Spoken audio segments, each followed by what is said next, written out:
Well, good evening, everyone. Welcome into the Hoover High School Coaches Show. We're here at Beefo Brady's, and we are glad for the people who showed up. And if you're in the area, we feel free to come by. Tonight is Taco Tuesday night here at Beefo Brady's. I'm Jeff Lloyd, along with the head coach of the Hoover Bucks. That is Chip English, and got a good win to talk about, Coach. 35-6. The Bucks now 1-0 in Region 3. The best way to start it off, right? No doubt. It's always easier on a Tuesday to come in after a win, for sure.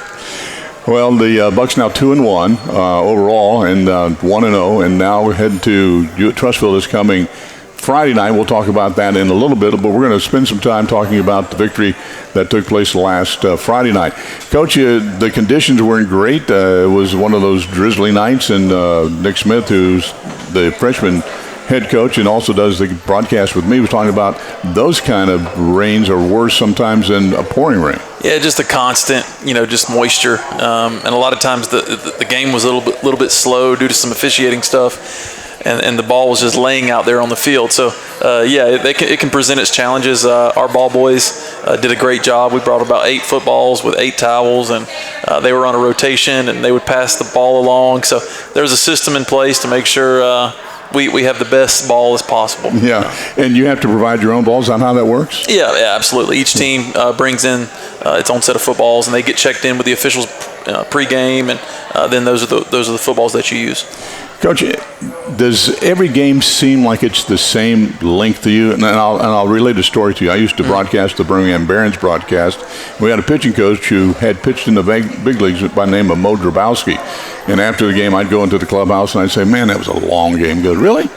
He said, "All games seem the same to me." And, there's 9 innings. If it doesn't go extra innings, 27 outs. And he said all the same.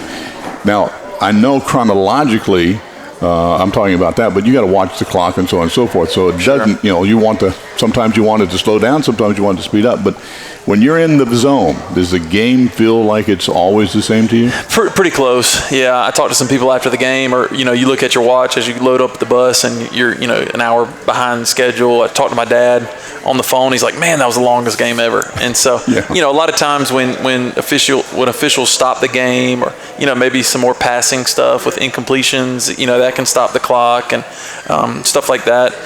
It was a little bit longer. Our dressing room was about a 4.5 minute walk. So the officials allowed us to exit the field completely before they started the clock, which might not seem like much, but it adds 2 to 3 minutes. And so those minute to 2 minute intervals kind of add up throughout the game. And then when you stop play for officials at times and different things, it can add up quick. Yeah, and there were a lot of stoppages because of the officials in that ball game. Well, Coach, let's talk about the defense, because I think that really, if you're going to talk about the star of the game, that might be it. 2 goal line stands, and you held them to 2 field goals. Well, I can't say enough about those guys. I mean, when you can have something bad happen to you in regards to a big run or an explosive play, and that happened twice against them, and then you're able to bow up and have a great goal line stand, it just says a lot about those guys and a lot about the grit and tenacity that they have to kind of bow their back and make sure that they keep that offense outside the end zone, and they did that twice. And so, we shored up some things in the second half on that little tall sweep that they ran. They were getting some big chunk yards on that, and we just kind of shored some stuff up, made some adjustment. The defense staff did a great job of making sure they were ready. Defensive line played lights out. You have the secondary making some game big tackles down the field to save some, because a lot of times those guys were free. We had to chase them down to get the tackle. So those guys did a great job all night, and each week they find ways to get better and better, and it's exciting to watch. Point out some of the players that really made an impact in that ball game, because a lot of times the offensive line gets overlooked. We'll talk about that a little bit, but defense, when you make a tackle, hopefully we call the right name. Yeah, Brandon Rudolph inside. I mean, he was a grown man all night long. I mean, he was really causing some fits, and then you have Pa and Tyson Bacon. So the defensive line caused a lot of problems.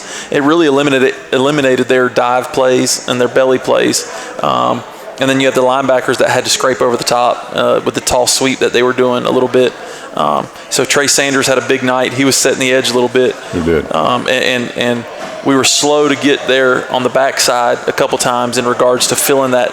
We made the running back cut up, but we wasn't filling that alley, and that's a couple of their big runs came from that. So when we were able to shore that up, and Cameron Torbor did a great job of taking some coaching, adjusting his path, and making sure he got there to make the tackle. So did a great job with that. Our DBs, Trey and JJ, both on the backside, made some big plays down the stretch, some one-on-one things that they were able to have some pass breakups. And I thought JJ was going to have himself an interception on one of those passes that was on our side of the field. Mm-hmm. Yeah, I mean, they play the ball so well, and a lot of times, they had a big-time receiver, number 3. We matched up on him, and JJ was able to kind of play a man-to-man right there. And anytime where you can eliminate arguably their best player with one person, right, it gives us the advantage on the back end, and we were able to do that. What about the momentum that it applies to your offense when your defense does such a great job? Well, it gives us confidence that we can kind of take some chances because you know they're going to play sound on the other end of the ball, and so we did a good job and controlling the clock a little bit. We had I think we had 16 first downs, and so when you're able to sustain drives like we did and run the ball like we did, it's a recipe for success. And we left some points on the board a little bit. Yeah, and I know that we had the ball that was in the end zone that looked like it came loose when he crossed the goal line, and that's a tough one to take. It is, and Jonah does a great job. And we get there, and I thought he was in. The ref, it is what it is. But we got to do a better job of taking care of the ball. Each and every game that we've had a turnover, and that's not really our goal at all. Our goal is to have 0 turnovers, especially when we're in the red zone. One of our goals is to score every time we're in the red zone, whether that's putting up 3 points or getting the ball in the end zone. So I thought he was in. It is what it is. We just got to make sure we're not making the same mistake twice moving forward. And defensively, you have to feel good that you only gave up 3. You'll give up 3 and swap touchdowns for field goals any day. No doubt. And really in the first half, we were able to kind of bow up and hold them to 3. And after in a big explosive play like that, if you can – holding them to 3 really just shuts down their momentum. And when you're able to do that, offense came out, and we're able to kind of sustain a couple drives there.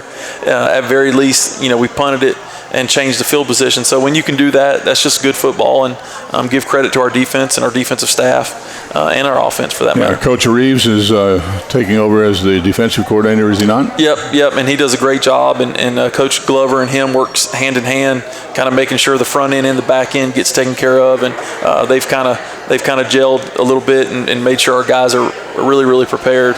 I heard in your comment after the ball game, you talked about it being a complete win for all phases of the game, that everybody played well. There are oftentimes, and I'm not saying it's the case in this situation, but there have been times where you got the defense feeling like they are an opponent of the offense, even on the same team. But you know what I'm saying? Yeah, and there's even times this year where, in the first game against Western, defense played lights out. Offense had a couple good things, but really were struggling. And then in the second game, offense we put some things together offensively, and then defensively we gave some stuff up. So when you're able to kind of go in there, put up 35 points and hold them to 2 field goals, it felt more complete. Obviously, the game was far from perfect, but we're heading in the right direction, making sure all phases of the game are ready to play every Friday. Yeah. Coach, I already talked to you about the length of the game and the pacing of the game. You said last week you thought it was going to be a slow start. Why did you think that? Because go ahead and explain that. Yeah, well, the biggest thing was, I call it good football, right? You get a couple first downs, you punt it, right? The other team does the same thing, and you kind of get used to the physicality of the game on both sides. And I thought it was going to kind of be like that early, and it was at times. We flipped field positions, and they got a couple first downs, they would punt. But I'm really proud of our guys for being able to kind of go out there and making big plays and doing that. So just the physicality of it, I thought it was more like a Western, when we played Western down in Miami, where it was just kind of a slugfest, just kind of a grind game. And at times it was, but I tell you, both offensively and defensively on the line of scrimmage, I felt like we controlled the game all night. And when you can do that, you give yourself a chance to win. One of the things that we mentioned on the broadcast is that the fact that Hillcrest had won, I think it now was 27 straight games in the regular season, and they are not used to playing from behind. And so we didn't know how that was, once you get punched in the mouth, and it seemed like that may have taken some starch out of them. Well, and that was the case. They scored, I think, 31 points both games in their previous 2 games, and they held their opponent to, I think, 16 and maybe 10. So they're used to playing ahead, and I didn't realize, just because they just jumped up to 7A, I didn't realize their home streak or their region streak that they had going. So even more of a reason to praise our guys a little bit and making sure. I don't think any of them knew that either. And so it was just another week for us. And I say that, but every week is huge. And so that's not to discredit them. That's just to say, our guys came up ready to play. And there's a lot to say about guys just knowing how to win. That team knew how to win, obviously, over their streak and what they've done. And so that it just tells me our guys are really, really close to really just taking off with this season and making sure our job is to make sure they're focused and ready to go each and every week. I told them today, last week when we played Spain Park, we were coming off a win and we didn't handle that well, right? We didn't come back and stack those wins. Well, we can't make that same mistake twice. We got to go into this game ready to play. It's going to be a battle.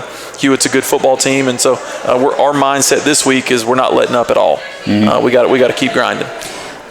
You have a very deep football team. There seems to be in the running back slot and in your receivers, you got a ton of people. I think 8 people caught passes or something like that. Yeah, I mean, both of those rooms are really, really deep. I think we've had 5 running backs score a touchdown, 6 if you count Mac, 7 if you count Jonah. He had a rushing touchdown. So, and then at wide receiver, we've had I think 8 people catch receptions in the first 3 games, and so. When you are deep like that, it gives you options. And what it also does, it makes your opponent cover the entire field. They can't say, well, he's not going to go out, or when he's in the game, he's not getting it. Every guy that we put on the field is a legitimate threat, both in the run game and the pass game. So it's fun to call offense when you have those guys. Yeah. We're at Beef O'Brady's, and we invite you to stop by. We'll be here next Tuesday as well. I checked the schedule, and Coach has to move some of these coaches shows because of some other coaching duties that he does with his son playing in the 4th grade league. And so we'll be here next week on Tuesday. So come on out, join us here at Beef O'Brady's. Well, up next is Hewitt-Trussville. They had a very heart-stopping ball game last week against Vestavia, playing at Vestavia, and they won in the last moments of that ball game. And then, of course, it turned out that I think Vestavia had a turnover and they were able to score, and it maybe looked a little bit less close than it ended up being. But tell us about Hewitt-Trussville. Yeah, 18-14. They won big in their first 2 games, and then they had a battle last week. And so this says a lot. I mean, they're battle tested. They've played in a close game, and so they've checked that box. And so have we. So it's one of those deals where I think it's going to be a great matchup. Coach Floyd does a great job over there and getting those guys ready. And, so we're going to have to do the same thing over here. And hopefully we find some grooves and we find some things that we really do well. And then we just expound on that, right? We make it as good as we can in preparation. And every single week's a challenge because different defenses give different looks, different offenses give different weapons. And so you do what you do, but you got to find ways to cater it to that individual game. And that's the secret behind it. And hopefully we've done that this week, and we continue to do that this week in preparation for Friday. They came back and they won 18-14 last drive of the game, and that was big for them.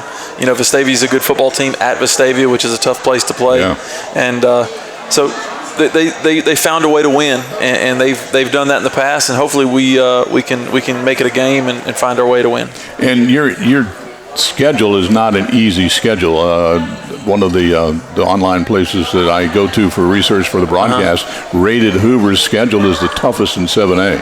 How do you feel about that? I didn't realize that was a rating, but we have a challenge every single week. And you look at our non-region with Western, Parker, which is a top 6A team, Spain Park, which is kind of faring out to be a top 6A team, and then the region itself obviously is very tough. So we know each and every week's a challenge, and it's our job to prepare the guys, and the guys' jobs on them is to make a choice to prepare every single week. And so we try not to look ahead, but we understand every single week's big because playoff seeding and then who we get the second and third round, and there's a lot of calculations that go into that. Sure. So it's a challenge. We have a lot of good teams, a lot of good coaches in this region. So hopefully we can come out on top. Will we see a lot of the same style of play for Trussville that we've seen in the past? Because I know Floyd, the quarterback, who is the son of the head coach, is gone, and we're glad to see him out of there, to be honest, because he was tough. Yeah,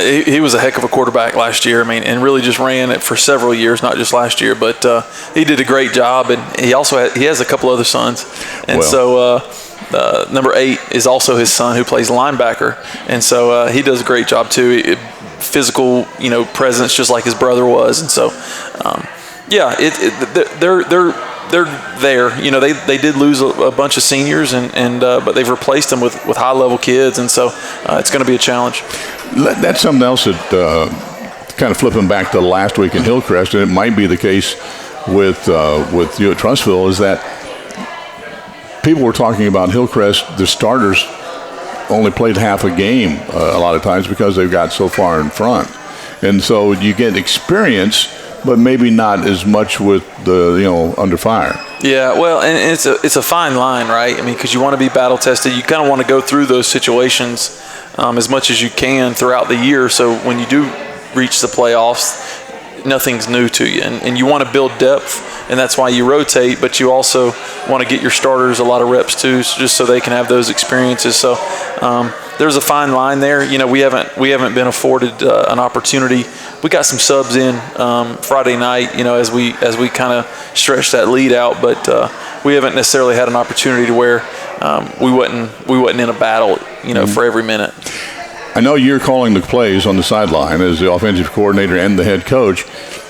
Who determines who's going in and who's, because there's only so much you can do at a time. No doubt. And so our offense, it's a culmination of a lot of systems kind of coming together.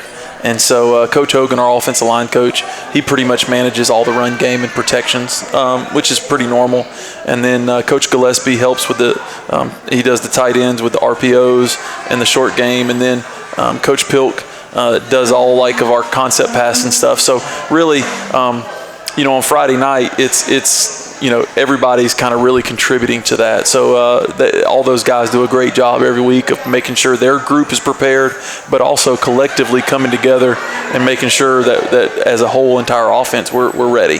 And so on any given moment, Coach Hogan might throw a play out there. Coach Gillespie, Coach Pilk, or me, might throw a play. And when you have a lot of minds working, you try to find that best possible play on a given situation. So those guys do a great job. So that requires a lot of communication on the sideline between each member of the coaching staff. Very much so. And so while there might be a certain play, and throughout the week, we try to plan plays to around certain people. So if we want Jonah in a particular play, we might put him in a situation, or Reggie or Amari or Jet. We kind of know which play requires what personnel, and Coach Pilk and Coach Gillespie does a great job of yelling out that personnel, whether it be 10, 11, 12. And our guys do a great job of making sure they're into the game, and that's what that requires when we have a lot of subs like we do, because we have a deep wide receiver room or a deep running back room. Those guys have to be into the game, so when their number's called, they're ready to go and they're not missing a beat. And not only are they ready to go in the game, they've been watching the game to see how that guy plays the number 2 receiver, or see how the safety rolls. So there's a lot to it. But also during the week on Thursdays, we have what we call mock game. And so we go through every situation that a game could give us. We go through change of personnel. We go through quick punt. We go through backed up in our own territory. We go through red zone. We go through 2-minute run on field goal. So every situation, as much as we can feasibly, we try to make sure the guys are ready for. And you know what tools in your tool belt, whether it's 1st and 10 or 1st and 15 or 2nd and 8, or you pretty much know what's going to be the play call, right? Yeah, and so our guys do a great job. Our offensive staff does a great job. They come in and we put together a script. And so those are our opening script, and we try to stay on it as much as possible. If it works really well, we'll run it again. Yeah. You know, and or if a situation dictates us that we have to come off of that script, then we will, of course. But you're right. The situations, our call sheet, there's a second and long, second and short, second down and short shots, third down runs. You know, so all those situations, we kind of have an idea of what we're going to run already. Mm-hmm. And it also depends on what part of the field you're on too, I guess, right? Yeah, so again, we have things like if we're backed up in our own territory, if we've crossed the 50, we kind of have a different mindset. Do we go on it on fourth down? Yeah. Which would dictate, you know, what we do on third down. So if it's 3rd and 5, we might not have to call a pass play, because if we get 3 yards on a run and it's 4th and 2, we'll go for it. So a lot of those situations make a difference in what we call and how we call it. Yeah. Coach, let's talk a little bit about your background. We're trying to let people know who you are and a little bit more about you. And we know that you originally from North Carolina, coached there. What about your playing career? You played some football, I'm sure. I did. I went to Central Cabarrus High School in Concord, North Carolina, which is right outside of Charlotte, just north of Charlotte in Cabarrus County. And was fortunate enough, I went to the next level and played college ball. I first went to a D3 school and Greensboro College, and then I transferred to the University of Pikeville in Pikeville, Kentucky, the eastern tip of Kentucky. So, played in the NAIA, on the NAIA level, and was fortunate, had a good career there, and was able to kind of lead a team to the playoffs and do some things. And thankfully in 2019, I actually ended up getting into the Pikeville Hall of Fame. Oh. And so that was a neat honor that, and really a lot of the team did as well, just because of the storied year that we had. So was fortunate, was able to kind of play at the next level and fun. And I tell the guys today, anybody that gets to play at the next level, just understand it's a job, and it's not always fun like it is in high school. Enjoy your high school moments, work really hard, but enjoy them, because there's nothing like high school football. Yeah. And what position were you playing? I played quarterback. Yeah. Yep. So it makes sense that you were the quarterback coach. Yeah. Yeah. So I stopped playing linebacker and defensive end when I was a freshman in high school. Yeah. He doesn't look like he's very old, and he's not as old as you would think he would be as a guy who's been in the game as long as he has. But how has football and quarterbacking changed since you were playing and today? Yeah. So when I first got to high school, my coach, Jody Grooms, we went to the spread offense. And so that was in 2002. My sophomore year, I started on varsity, and that was our first kind of spread offense. And a lot of the routes were mirrored and very basic. Hey, is it cover 2 or is it cover 3? Is it 1 high or 2 high? And that's a lot of what we do today, but it was a lot more simplified. And so obviously going to the next level in college, you dive into it and you kind of learn about it. But I was fortunate enough, right when I got out of college, I worked at a school called A.L. Brown High School in Kannapolis, North Carolina.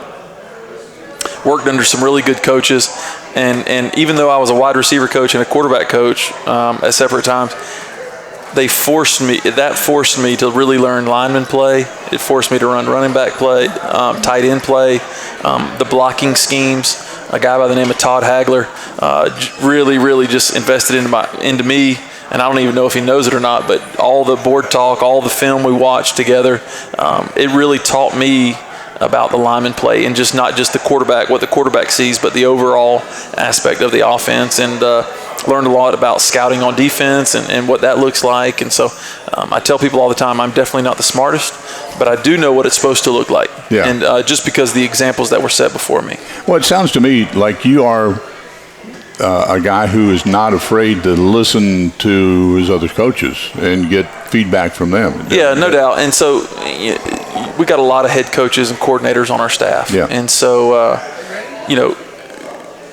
we're coming together. We have to find what works, right? And I think it's important to listen on all ends, both both for me and our assistants, because we have to find the best product possible. And so when you can do that and you can listen and learn on all sides of it, and hopefully it produces the best product possible. And when you have a roster like we do, you don't want to mess it up, because we have something really, really good, and we want to allow those guys to play confidently and be prepared.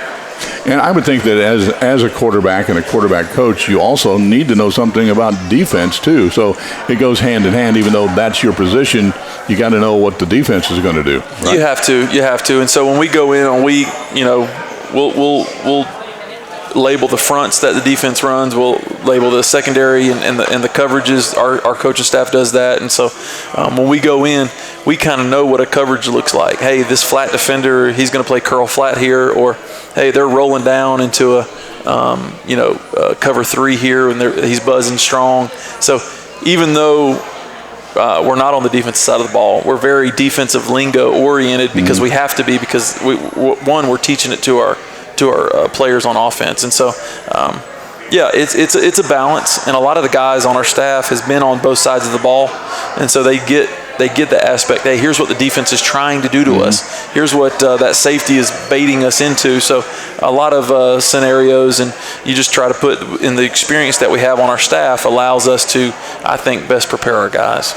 We talked about, I think it was last week that we talked about that Coach's son, Trot, is the center on the team, but you have some other children. Tell us a little bit about your family and so on and so forth. So we want people to know who you are. There you go. My oldest son is 17, and he does play center for us. He does a great job, really hard worker. And then my daughter is a freshman. She plays on the basketball team. She won a state championship last year. And she's here tonight. She is out in the crowd, yeah. So she, I told her I've played and coached a lot of years, and she already has a state championship ring. So no, she works really hard. She plays softball and basketball. And then my next daughter, she's in 6th grade. Her name's Tegan, and she plays softball and volleyball and basketball. And then Tebow, he's my 4th grader. He's the one that they won a big one last night against Hewitt too. So hopefully we can keep that momentum going. That's right. He set the stage for you. He did. He scored a touchdown too. So, and had a lot of tackles. So he had a good night.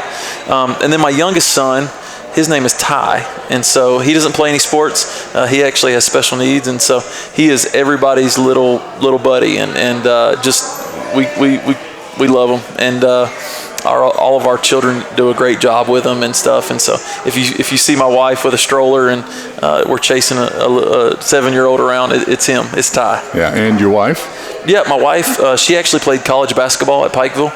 And so she was a lot better than I was. She got her jersey retired in high school and all that stuff. Well, you're in the Hall of Fame. She's got her jersey retired. That's you guys go there and tear up the town. Huh? Yeah. So, she played in college. She's from West Virginia.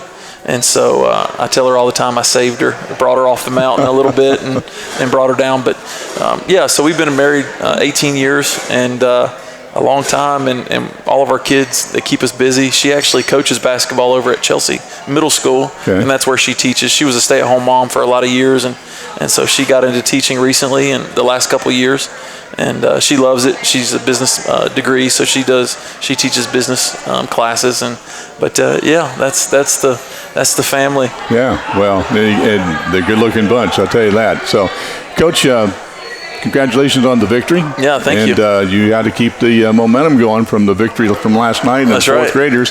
We'll have the broadcast here on the NFHS Network on Friday night. Nick Smith and I will have the broadcast beginning around 6:50, and then we'll have the kickoff around 7 o'clock, and hopefully have a win for the Bucks as they go on the road to you at Trussville. And if you can't make it to the game, we hope you will go to the game, and you can always watch the broadcast later again. And I know a lot of people come to the games and then watch the game afterwards so they can criticize the broadcasters. But they seem to be good at stuff like that, right? Yeah, well, not just the broadcaster, the coach too. Well, yeah, they get that at the game. Yeah. But anyhow, we hope that you'll join us on Friday night, and then we'll be back here next Tuesday at 6 o'clock for the Coach's Show. That's going to do it for us, Coach. Good luck on Friday. Appreciate it. We'll look forward to having the broadcast here. For Coach Chip English, I'm Jeff Lloyd, and so long, everybody. Go Bucks.